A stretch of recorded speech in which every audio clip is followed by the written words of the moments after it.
अरिहंताणं नमो सिद्धाणं नमो आयरियाणं नमो वज्रायाणं नमो लोय सव्यसाहुणं।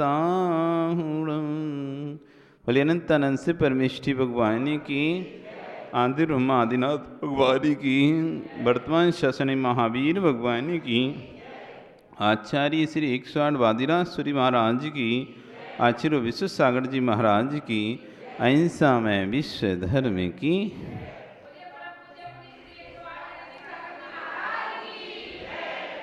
चलें शुरू करेंगे हम पाठ।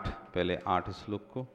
एक ही भावं गति मया या स्वयं कर्म बंधो घोरम दुखम भव भवगतो दुर्निवारा करोति तस्याप्यस्य तैजिनरवे भक्तिरुन्मुक्त चेत जेतुम शक्यो भवति न तया को वरस्ताप हेतु ज्योतिरूपं दुरित निवहादान्त विध्वंस हेतु त्वामेवाहु जिनवर चिरं तत्त्वविद्याभियुक्ता चेतो वासे भवसि च मम ईश्वरमुद्भासमान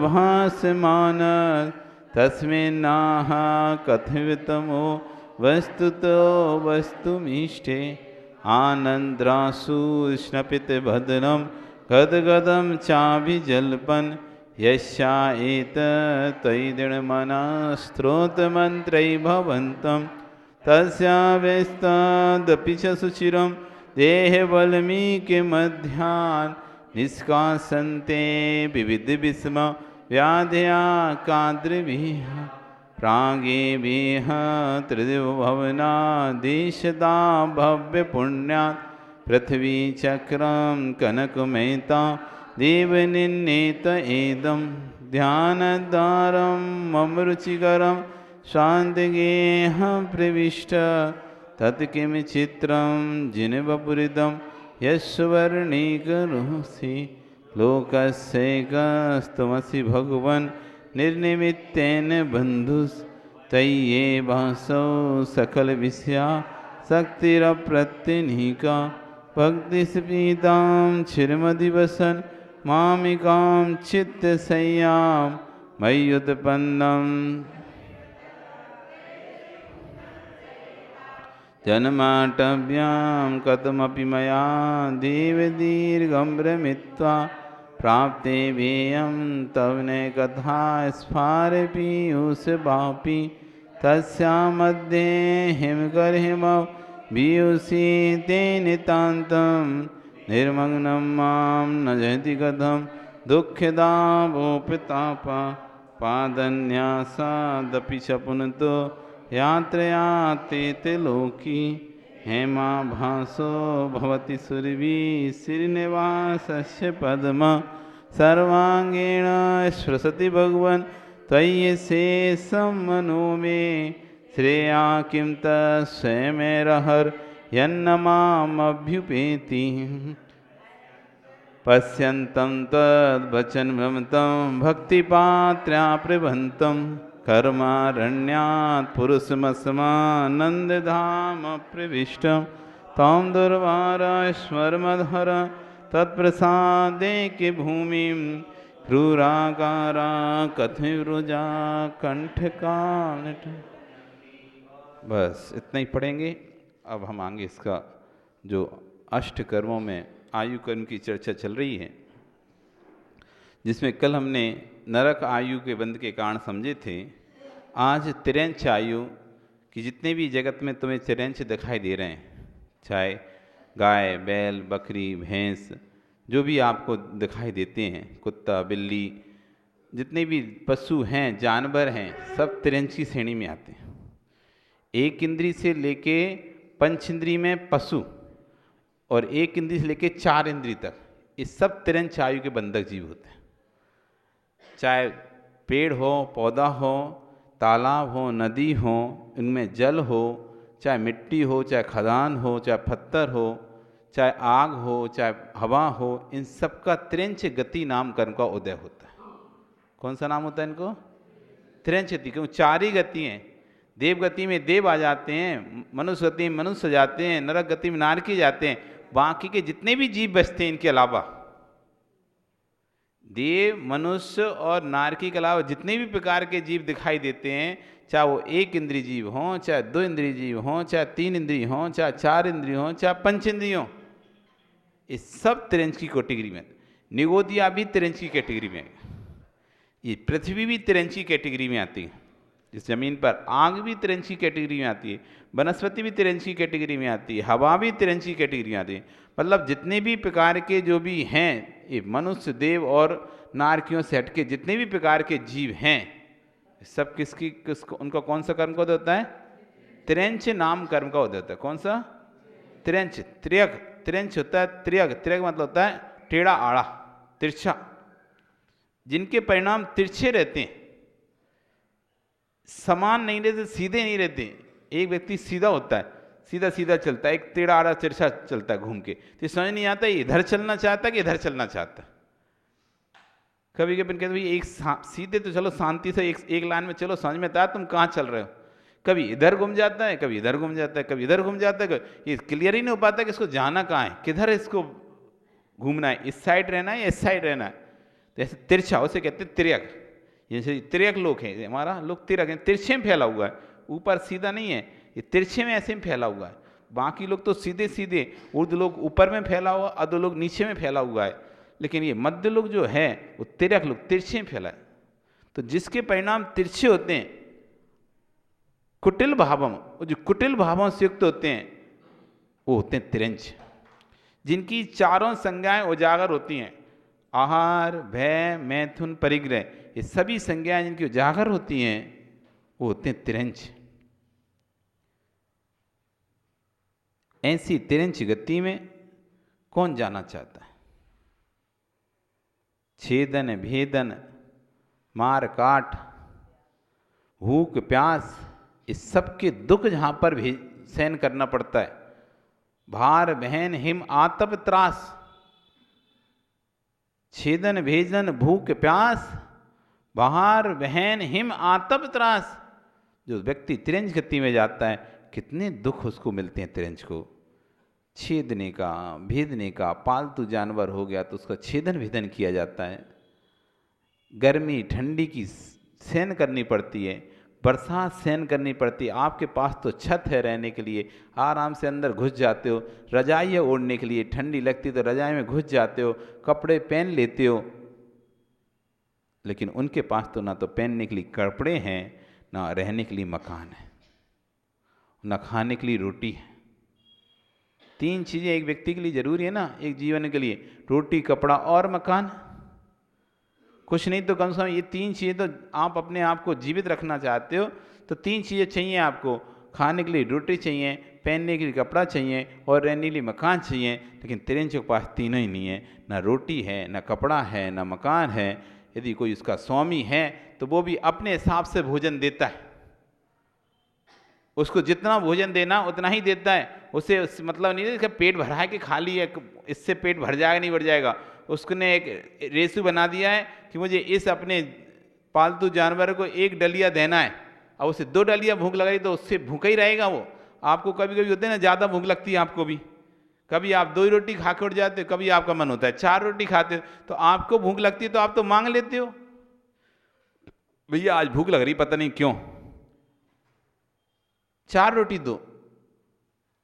और उनका तो ऐसा है तिरंजों का, यदि उनको भूख 4 की लगती थी और कभी किनकी भूख खत्म हो गई और 1 की लगने लगी भूख, अब वो मालिक सोचता है चलो 1 से ही काम चल रहा है, अब रोज 1 ही डालेंगे, अब 4 नहीं डालते। क्योंकि 2 दिन 3 दिन जैसे कभी आपको भूख नहीं लगती तो आप भी कम खाने लगते हो, तो 2-3 दिन आपने कम खाया तो फिर सोचते हैं कम ही खाता होगा तो कम देते। लेकिन जिस दिन आपको ज़्यादा भूख लगती है तो फिर आप वापस मांग लेते हो। लेकिन तिरंजों के साथ तो ऐसा नहीं मांग लें, वो तो कम भूख लगी उनने नहीं खाया, 2 दिन मालिक ने देखा, 1 दिन मालिक ने देखा कि हम इतना देते हैं नहीं खाता, और अगले दिन सोचते हैं उसका खुराक ही उतनी कर दी, अब भूख लगेगी भी यहाँ तो उससे तो अब कम ही खाने हैं, कम ही खाना है।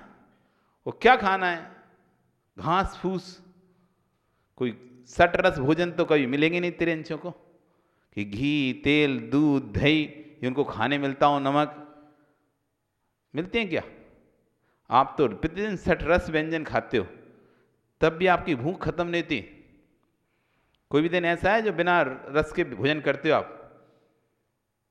6 रसों का आनंद लेकर आप भोजन करते हो। आदत डाल लो बिना रस के खाने की। कि तिरंच बन गए तो फिर क्या करोगे? अभी से आदत डालो नीरस करने की, बिना नमक के खाने की, बिना घी के खाने की, बिना तेल के खाने की, बिना शक्कर के खाने की। जैसे जब तिरंच बनोगे तो आराम से खाने मिलेगा ना, फिर तो उसमें नमक भी नहीं होगा, शक्कर भी नहीं होगी, बूरा भी नहीं होगा, घी भी नहीं होगा, तेल भी नहीं होगा, कुछ नहीं होगा वहां पे। तो रूखा रूखा आपको क्या खाना है फिर? घास खाओ, चारा खाओ, घास खाओ, बस यही खाने मिलेगा। अभी कोटि जीवते जात न बने, करोड़ों जीव भी कर लोगे ना आप, तब भी तिरंचों के दुख कह नहीं पाओगे। इतने दुख हैं तिरंचों को। करोड़ों जीवों से भी हम कहना चाहें ना, तो भी तिरंचों के दुखों को बोल नहीं सकते, इतने दुखी रहते हैं तिरंच। आपको तो एक छोटा सा सिर दर्द हो जाए तो आप तो पूरा घर सिर पर उठा लेते हो। जुकाम हो जाए, बुखार हो जाए, सिर दर्द हो जाए, बीमारी हो जाए, थोड़ी सी बीमारी होती तो आप उसका इलाज कराते हो।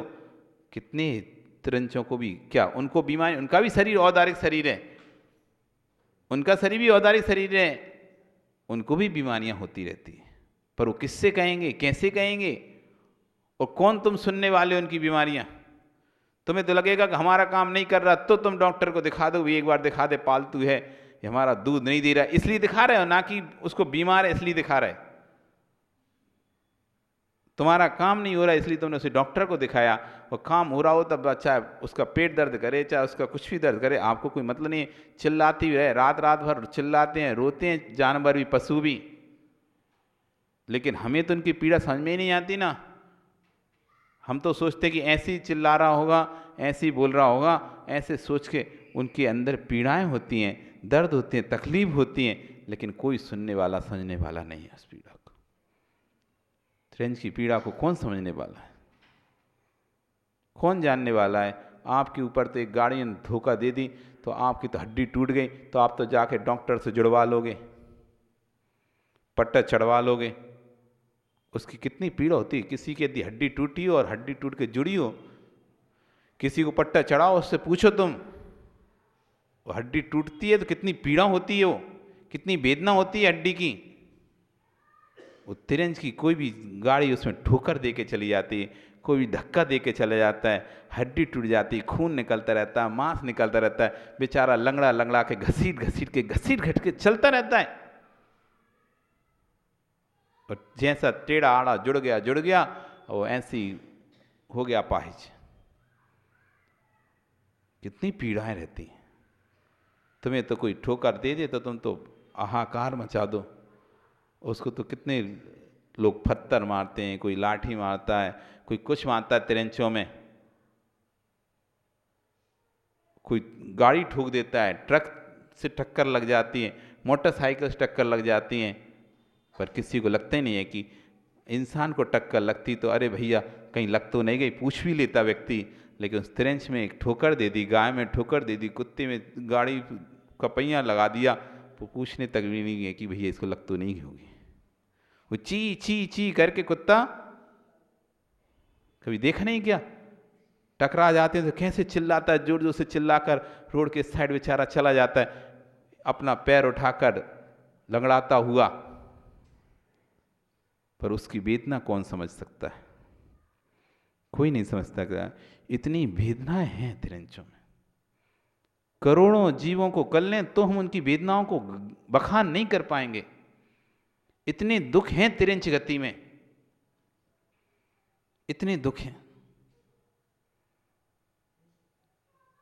ठंडी लग रही तो कह नहीं पाएंगे, गर्मी लग रही तो बोल नहीं पाएंगे, बरसात हो रही तो अपना सुरक्षा नहीं कर पाएंगे। ये सब दुख आप भोग कर आए हो सुरेश, ये सारे दुख भोगे हैं। ऐसा कोई भी तिरंच पर्याय का पर्याय नहीं है जो तुमने प्राप्त नहीं की हो। एक बार नहीं, कई कई बार एक एक पर्याय को प्राप्त किया है। नाली के कीड़े भी बने हैं, मल खाने वाले सुअर भी बने हैं, सब दुखों को तुमने भोगा है। भुक्तोर्जिता मुहुर्मोहान मया सर्वेपि पुद्गला उच्छिष्टस्तेष्वद्य मम विज्ञस्य का स्पृहा।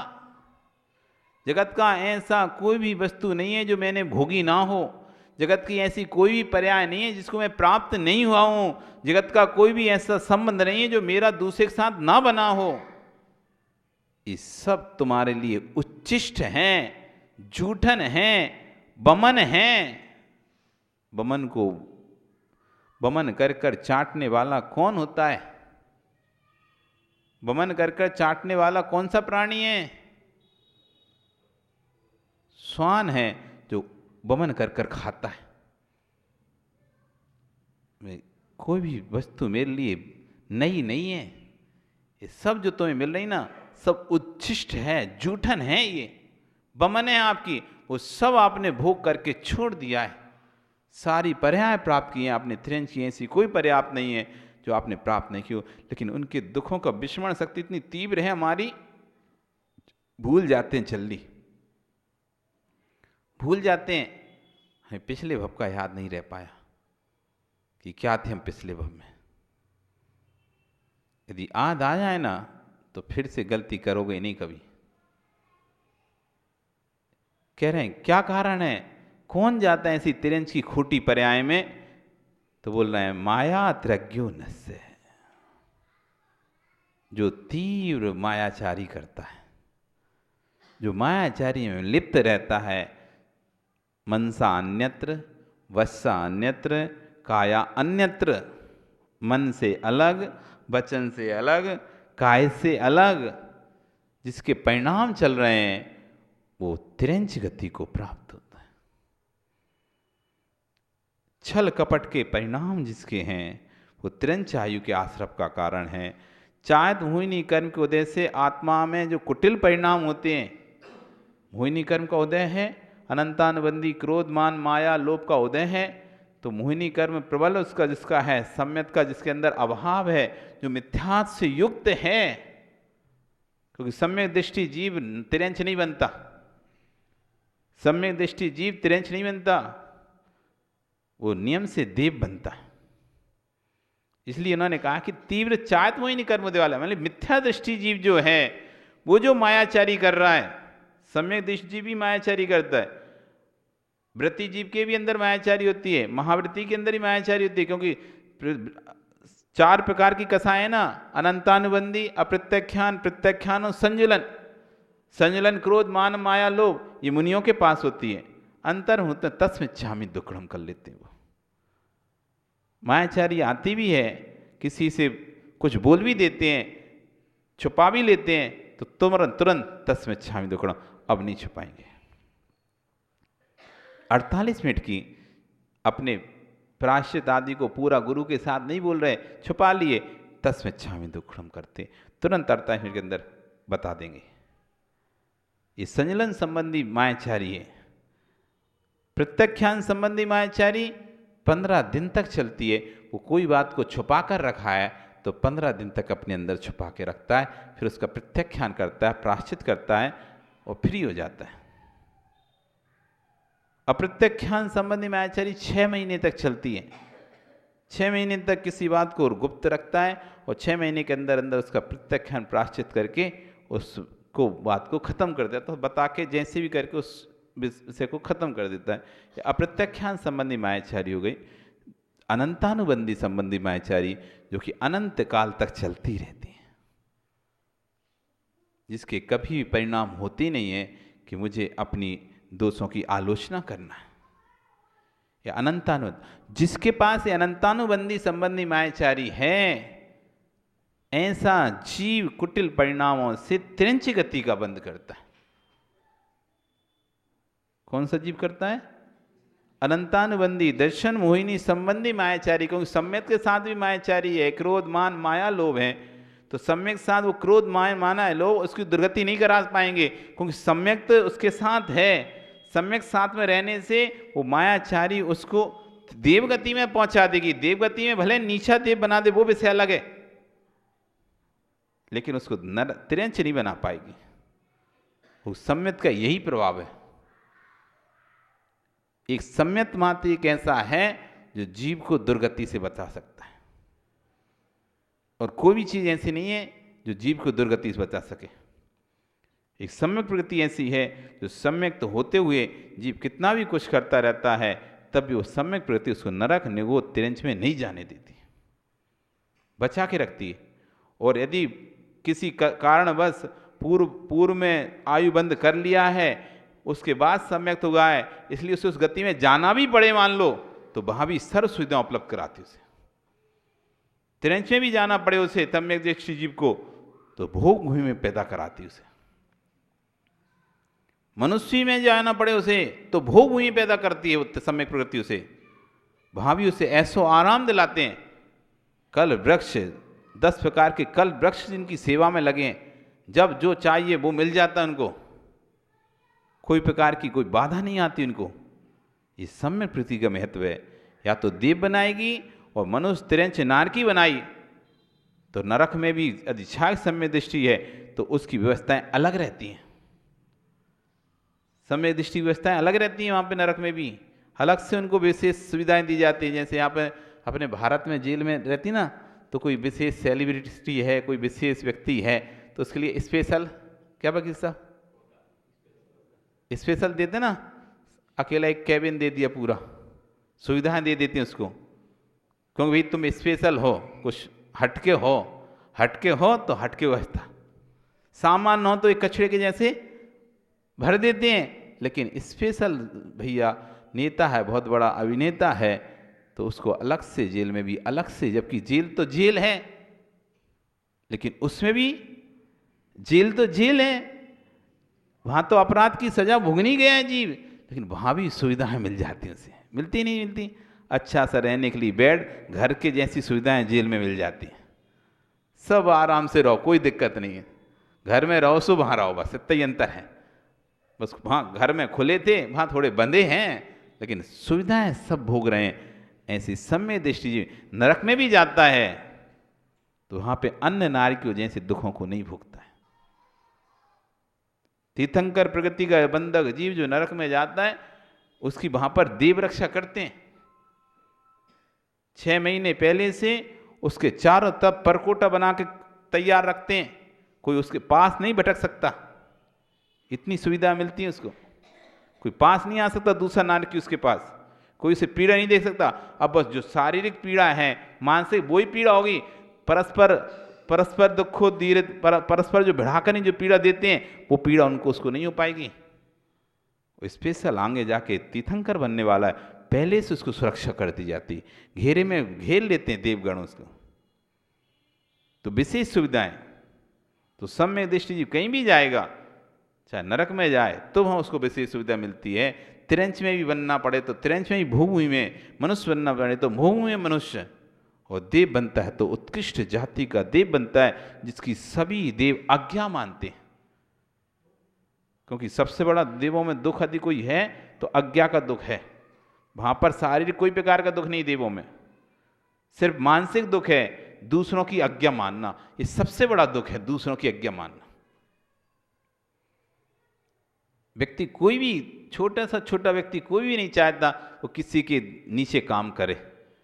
हर व्यक्ति स्वतंत्र रहकर काम करना चाहता है, स्वतंत्र रहना चाहता है। पर आप लोगों को पता नहीं क्या हो गया है, अपने बच्चों को नौकर बनाने के लिए तुल गए हो। सब नौकर बनाने में तुले, नौकर बनाने में। अरे उन्हें मालिक बनाना है तो जॉब करता है बेटा हमारा, अरे जॉब नहीं करता, नौकर है दूसरा का तुम्हारा बेटा। सीधी सीधी नहीं बोल पा रहे, नौकर है हमारा बेटा, जॉब करता है महाराज जी, जॉब नहीं करता, नौकर है वो किसी का। तुम मालिक हो, वो नौकर है। सीधा हिंदी शुद्ध भाषा में नौकर है वो। क्या रमेश, नौकर नहीं है क्या? सरकारी हो प्राइवेट हो, नौकर तो नौकर ही होगा। अरे सरकार की गाड़ी चलाने लगा तो सरकारी नौकर, प्राइवेट गाड़ी चलाने तो प्राइवेट तो नौकर ही होगा ना। तुम उसकी भाषा बदल दो, जॉब बोलने लगो, जॉब लग गई, जॉब लग गई, जॉब नहीं लगी, नौकर बन गए तुम। जो सेठ थे, साहूकार थे, वो सेठ साहूकार जिसका पिता अपने, हद तो जब लगता है कि जिसका पिता इतना बड़ा आदमी होता है कि अपने अंडर में 10-10 लोगों को, 25 लोगों को नौकरी देता रहता है, ऐसे ही उसका बेटा दूसरे के यहां नौकरी करता है। खुद इतना बड़ा आदमी है कि हजारों लोगों को खुद नौकरी दे रहा है, फैक्ट्री चल रही है खुद की, वो बेटा किसी कंपनी में दूसरे के यहां नौकर है। मालिक बनना सीखो, मालिक, नौकर बनना मत सीखो। और अपने बच्चों को मालिक बनाओ, मालिक, नौकर मत बनाओ। पैसा खर्चा करके नौकर बनाते हो, लाखों रुपए खर्चा करके, मेघराज करोड़ों रुपए खर्चा करके, लाखों रुपए खर्चा करके बनाते क्या हो तुम उन्हें? नौकर बनाते हो। उन्हें मालिक बनाना सिखाओ, मालिक बनाना सिखाओ। मालिक। संजय कहाँ है तुम्हारा बेटा? क्या कर रहा है? हैं? पढ़ाई कर रहा है। पढ़ाई करने के बाद क्या बनेगा? हैं? मालिक बनेगा कि नौकर बनेगा? मालिक बनाओ तुम। क्या नौकरों की भीड़ में तुम भी लगा दिए अपने सब लोग, अपने अपने बेटों को। मालिक बनो, किसी के नौकर मत बनो। कहाँ तुम उच्च कुलीन, कहाँ तुम उच्च कुलीन पानी छानकर पीने वाले, जीवों पर दया करने वाले, कहाँ किसी मांसाहारी के अंडर में काम कर रहे हैं। वो मांस खा रहा है तुम्हारे सामने और तुम उसको सर सर सर सर कर रहे हो। हाँ, नॉन वेज खाते हैं वे सभी। कौन तुम्हारे शाकाहारी होते हैं? बॉस। वो जिनके अंडर में तुम काम करो, तुम्हारे सामने तुम क्या, अरे वो तो मांस खाता है, हमको देखते नहीं बनता, उसके सामने तुम हाथ जोड़े खड़े हो, सर सर सर। क्या उच्च कुलीन को तुमने डुबा दिया। पूरे कुल को तुमने, अपने जैन कुल को, जिस कुल की आन बान शान की चर्चा पूरे भारत में होती है, जिस कुल के आन बान शान की चर्चा पूरे भारत में है, उस कुल को एक मां सेवी के चरणों में डाल दिया तुमने, बन गए नौकर। सर हाथ जोड़कर उसके आगे खड़े हैं।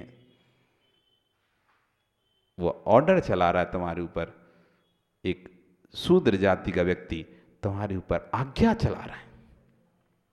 इसलिए तो चंद्रगुप्त के सपनों में आया था, हाथी के ऊपर बंदर।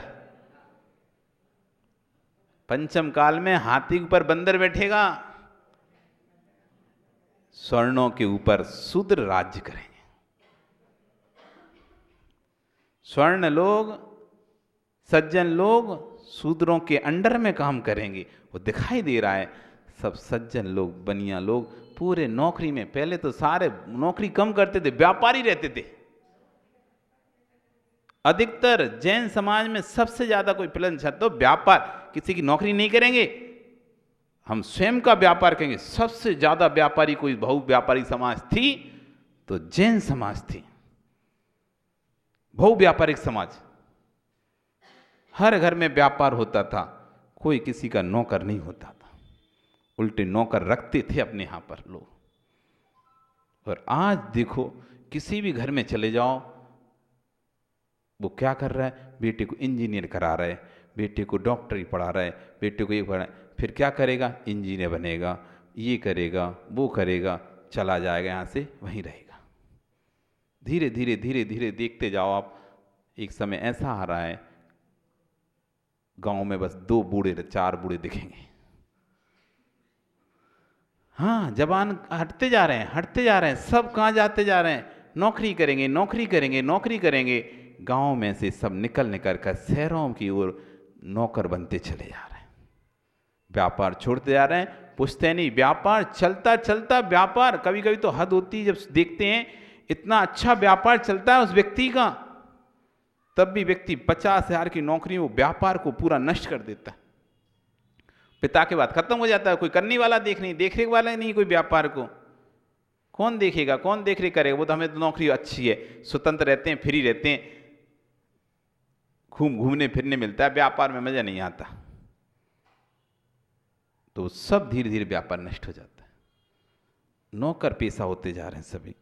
तो यहाँ पे कह रहे हैं कुटिल परिणामों की जो निवृत्ति है, वो चाहत हुई नहीं कर्म के उदय से जो परिणाम होते हैं कुटिल परिणाम, उन कुटिल परिणामों से दीप तिरंच गति को बंद करता है। मिथ्यात्व के साथ जो मायाचारी है, मिथ्यात्व के साथ जो मायाचारी है, वो मायाचारी आपको तिरंच बनाती है। किसके साथ मायाचारी? मिथ्यात्व के साथ, चाहत मोहिनी कर्म के साथ।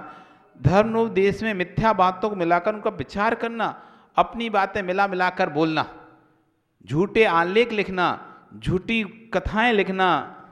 इसलिए रमेश बहुत संभल के रहना है, तुम्हें ध्यान रखना, कहीं ऐसा ना हो कि पैसे के चक्कर में तुम्हारा पैसा बिगड़ जाए। हाँ, धन अपनी जगह है, धन अपनी जगह है, और आत्मा की व्यवस्था अपनी जगह है, कर्म की व्यवस्था अपनी जगह है, आपके व्यापार की व्यवस्था, आपके व्यवसाय की व्यवस्था अपनी जगह है, और आपके कर्म की व्यवस्था अपनी जगह है। वो नहीं देखेगी, आप तो भैया पेट भरने के लिए कर रहे हो व्यापार, वो देख रही है कि कितनी वंचना चल रही है। इसलिए अपने जीवन में एक उसूल बना लो, 10 लोगों से कमाएंगे तो 2 लोगों को फ्री करेंगे। अपने जीवन में उसूल बना लो ये कि मैं अपने व्यापार में भी एक सिद्धांत रखूंगा, मैं अपने पैसे में भी एक सिद्धांत रखूंगा। कोई गरीब आ जाएगा जिस पर सामर्थ्य नहीं होगी, मैं अपनी तरफ से उसका पैसा लगा दूंगा, लेकिन कभी उससे खींचूंगा नहीं। एक सूद, कम से कम इतना ही तुम्हारा भाव बनता रहेगा ना, तो तुम दुर्गति से बचते रहोगे, क्योंकि तुम एक तरफ से ले भी रहे हो तो दूसरी तरफ से दे भी रहे हो। एक तरफ से जैसे नरेश तुम दुकानदारी करते हो, व्यापार करते हो, तो छलकपट मायाचारी होती भी है, तो साथ में तुम भैया दान पुण्य भी कर लेते हो, देख लेते हो कोई नहीं है तो भाई ठीक है, नहीं है तो ले जा तू ऐसे चल, किसी की मदद भी कर देते हो। तो मदद भी एक अपना सिद्धांत बना लो, यदि 10 केस मेरे पास आएंगे, मैं 2 केस ऐसे लड़ूंगा जिसमें कोई प्रकार की मैं धनराशि लूंगा ही नहीं। यही मेरे दोषों की आलोचना होती रहेगी, क्योंकि जब तक हम अपने अंदर में इतनी करुणा नहीं लाएंगे तो कभी भी आगे हम जाकर करुणावान नहीं बन सकते, क्योंकि धीरे धीरे करुणा बढ़ती है, धीरे धीरे करुणा बढ़ती है। यदि आप करुणा को अंदर में जन्म थोड़ा सा दोगे, धीरे धीरे विकास को प्राप्त होती है। क्योंकि इतना धर्मोपदेश, मिथ्योपदेश, मिथ्या बातों को बोलना, मिथ्या बातें बोलना, अति संधान प्रीता, मरण के समय नील अथवा कापोस लेस्या का उदय रहना, आर्त रोध ध्यान का उदय रहना, आर्त रोध ध्यान के परिणाम करना। आर्त ध्यान, रोध ध्यान समझते ना? आर्त ध्यान कौन कौन से होते हैं? इष्ट वियोग, अनिष्ट संयोग, पीड़ा चिंतन, निदान बंध, ये आर्त ध्यान है, जिसमें परिणाम आर्त रहते हैं, 24 घंटे दुखी रहते हैं। रौद्र ध्यान, जिसमें परिणाम उग्र रहते हैं, हिंसानंदी, चौर्यानंदी, वृषानंदी, चौर्यानंदी, परिग्रहानंदी। आनंद आता है, जिसको पाप में आनंद आता है, वो रौद्र ध्यान है। जिसमें परिणाम में हमेशा उथल पुथलता बनी रहती है, वो आर्त ध्यान है। जिनके आर्त रौद्र ध्यान के परिणाम हैं, वो तिरंच आयु का बंद करते हैं। आत्मा के कुटिल भाव का दूसरा नाम है माया, इसका दूसरा नाम है निकृति, वंचना। ये 5 प्रकार की होती माया। मायाचारी कितने प्रकार की होती हैं? 5 प्रकार की। कितने प्रकार की? अभी तक कितने प्रकार की पता है आपको? अब सुनो, नहीं पता तो। पहली होती निकृति, दूसरी होती उपधि, तीसरी होती है साति प्रयोग, चौथी होती प्रणधि, और 5वीं प्रीति संकन, प्रीति कुंचन। ऐसी 5 प्रकार की माया होती हैं। सबसे पहली निकृति माया, जो धन के विषय में मायाचारी चलती है। धन के विषय में अथवा किसी कार्य की सिद्धि के निमित्त से जो व्यक्ति किसी व्यक्ति को फंसाने का चातुर्य रखता है, दूसरे को फंसाने की चतुरता जिसके अंदर कला रहती है, उससे धन ऐंठना है अथवा अपना कोई कार्य निपटाना है, कार्य करवाना है, उसकी जिसको कुशलता है, इतनी चतुरता से करता है कि किसी को पता भी नहीं चल पाता कि उसने अपना काम निकाल लिया और सामने वाले को पता भी नहीं चला। बहुत से लोग होते इतने चतुर, तुमको बेचे आएंगे तुम्हें पता भी नहीं चलेगा तुम बिक गए हैं। क्या रमेश, बेच आएंगे लेकिन तुम्हें भी नहीं पता चलेगा तुम बिक गए। इतने चातुर्य होते हैं। ये चातुरता, ये मायाचारी है, ये निकृति नाम की मायाचारी है। किसी धन की प्राप्ति के लिए, धन हड़पने के लिए अथवा कोई कार्य बनाने के लिए जो व्यक्ति मायाचारी षड्यंत्र रचता है, षड्यंत्र समझते हैं ना, तो जो षड्यंत्र रचता है उस षड्यंत्र का नाम है निकृति नाम की मायाचारी।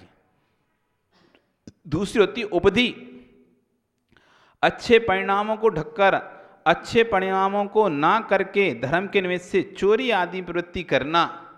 धर्म के नाम पर चोरी करना करते ना लोग, धर्म के नाम पर चोरी, दान उगा लिया, पैसा उगा लिया दान के नाम पे और उपयोग दूसरे काम में कर लिए।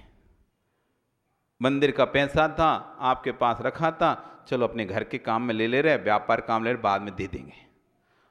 और कोई पूछे पैसा, हाँ हाँ रखा है, टेंशन नहीं लो, रखा है सब है, और वो उपयोग कर लिया पूरा पैसा।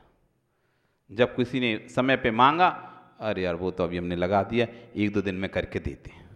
अभी तक तो जब मांग नहीं तब तक तो रोज यही कह रहे थे, हाँ हाँ रखा है, कभी भी ले लेना, कभी भी ले लेना। और अब जब मांगा तो बोलता है अरे वो काम में लग गया। तो जब से क्यों तुम झूठ बोल रहे थे कि यहाँ रखा हुआ है, पहले से ही बोल देते काम में लगा हुआ है, तो सामने वाला व्यक्ति आपको 4 दिन पहले से कह देता कि भैया वो पैसे की जरूरत पड़ेगी। तुम रोज उससे कह रहे चिंता नहीं करो, रखा है, और एंड टाइम पे फिर कह दिया कि वो तो उपयोग हो गया है, अब 2-4 दिन लगेंगे, 10 दिन लगेंगे, अथवा अभी है नहीं। ये मायाचारी। दान देकर हाँ दे देंगे, 1-2 दिन में दे देंगे, करते करते 1-2 साल लगा दिए। सीधे ही कह देते हम 2 साल में देंगे, हाँ दे देंगे, मना भी नहीं कर रहा और समय भी नहीं बता रहा।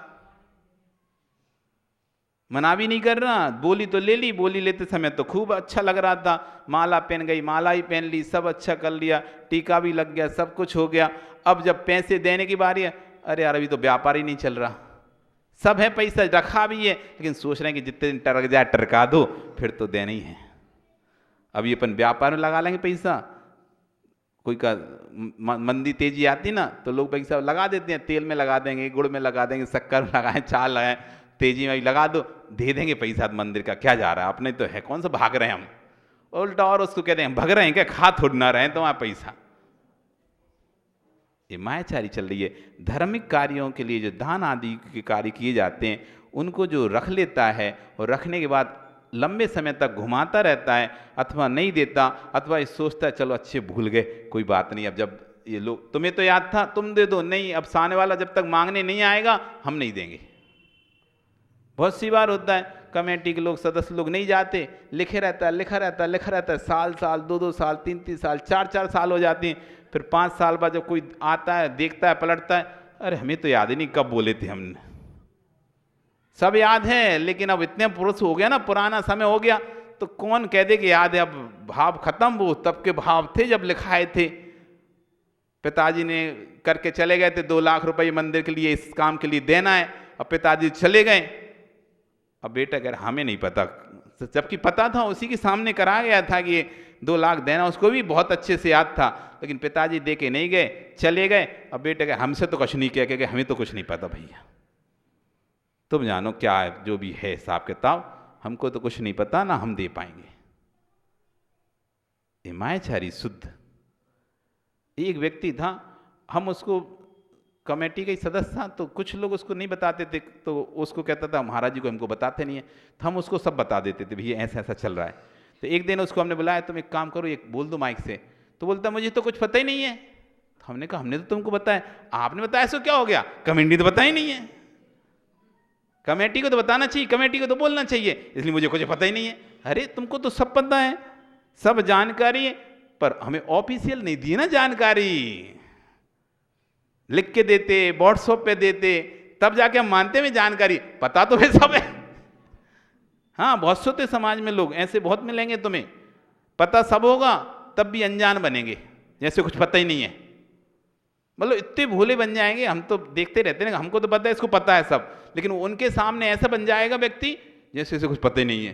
कहाँ, अच्छा क्या हो गई थी बात, क्या थी, तुम्हें तो पूरी बात बता रहे थे हमें कि ऐसी ऐसी बात हो गई, अब वो आया व्यक्ति, उसके सामने ऐसे भोले बन गए जैसे तुम्हें कुछ पता ही नहीं है। तो हम देख के रहते हैं, अभी तो हमें पूरी बात बता रहा था एक एक, और अब उनके सामने ऐसा कह रहा है कि क्या हो गया, कैसे, क्या हुआ, हमें तो कुछ पता ही नहीं है। ये मायाचारी नहीं, हमें पता है, लेकिन आपकी तरफ से हमें ऑफिशियल कोई खबर नहीं मिली, इसलिए हम उसको कह नहीं पाएंगे। हमें कोई लिखित या सूचना नहीं कह पाएंगे, खबर तो हमें सब है, सब खबर लगती है।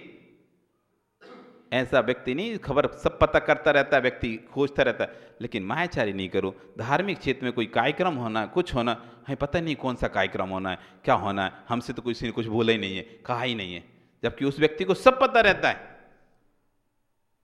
तब ये धार्मिक क्षेत्र जो मायाचारी कर रहे हैं उससे कहते हैं उपधि नाम की मायाचारी।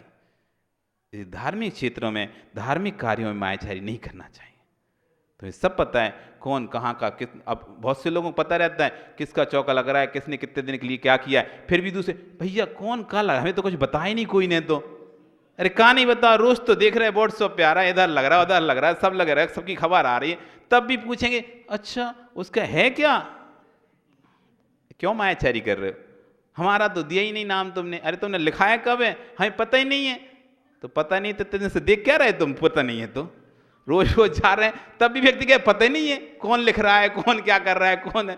तो हमें हंसी आती, सब कुछ सामने होने के बाद भी, सब सामने हो रहा है, खुला दिखाई दे रहा है, तब भी कोई हमें पता नहीं है। तो भैया तुम कौन से देश में रहते हो, यहीं तो रहते हो, पता कैसे नहीं है, सब पता है।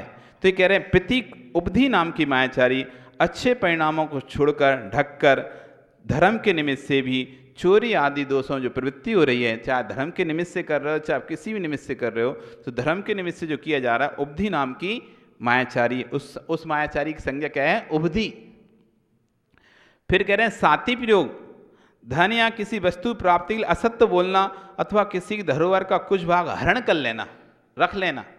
कोई व्यक्ति आपके यहाँ कोई सामग्री रख के गया और रख के गया, वो भूल गया लाना, तो आपने रख ली और उसको बोल भी नहीं रहे कि तुम्हारा सामान हमारे यहाँ रखा है।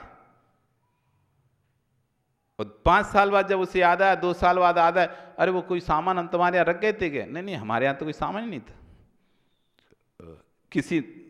किसी के पिता ने पैसे दिए थे व्यापार में तुम्हारे के लिए, और वो उसका पिता मर गया, बता के नहीं गया, और तुमने क्या चलो ये भी मांगने नहीं आ रहा बेटा, ओम शांति।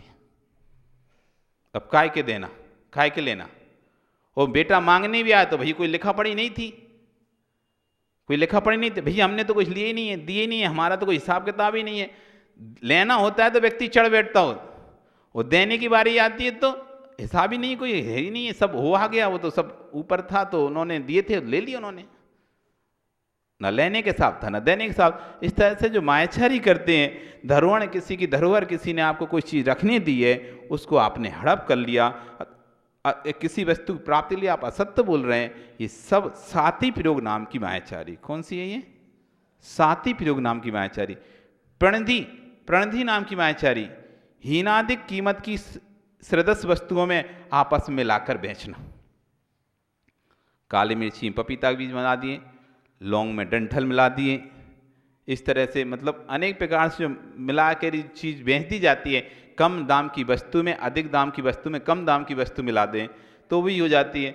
अब पहले क्या चलता था, घरों में संयुक्त परिवार होते ना, तो तुम्हारे घर का आटा खत्म हो गया तो तुम गई अपना डिब्बा लेके, भैया आटा दे दो, तो उसकी ले लो, तो तुम अच्छा ठूस ठूस के भर लाई हैं। अब जब वापस देने गई तो पोला पोला भर के दे दिया।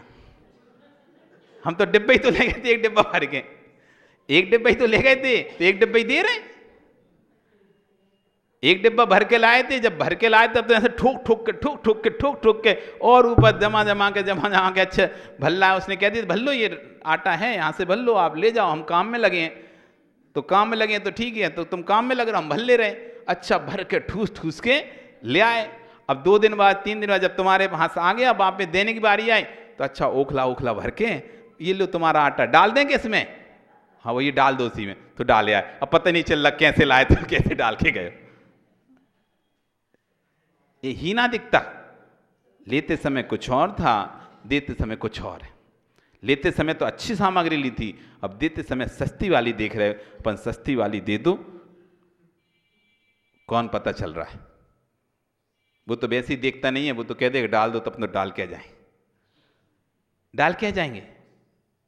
तो ये जो मायाचारी है, आपस में मिलाकर बेचना, कोई चीज़ की माप तौल के बांटों को अलग अलग करके रखना, तराजू आदि को करना, झूठे सच्चे आपस में पदार्थ मिलाकर बेचना, ये सब जितना भी जो मिलावट जिसे अपन कहते हैं कि मिला दिया है ना। दूसरे के यहाँ से तो अच्छा प्योर गाढ़ा दूध लेके आ गए, जब दिया सो पानी मिला के दे दिया, ले लो।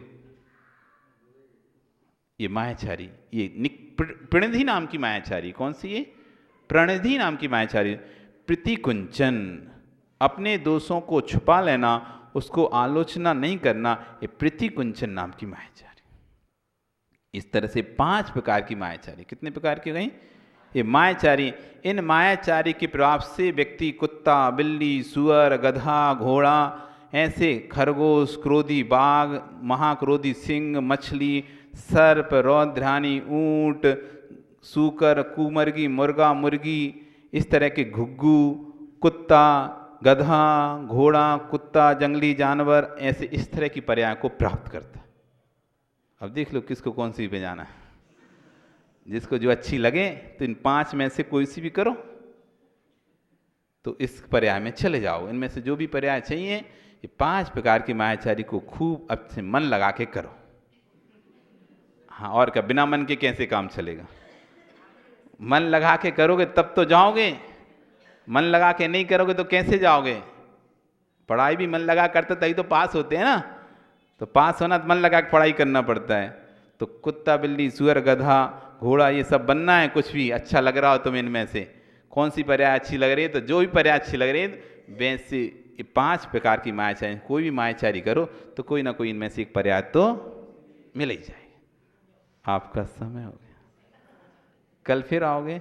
तो कल फिर हम, यदि आपको तिरंच नहीं बनना, नारकी नहीं बनना, मनुष्य बनना है, तो वापस मनुष्य कैसे बनोगे, इस विषय पर कल आचार्य भगवान बनाएंगे कि यदि आप ये कार्य करेंगे तो नियम से आप मनुष्य बनेंगे, और मनुष्य बन के पुनः आप संयम तप साधना को कर सकते हैं। बोली भगवान महावीर स्वामी की।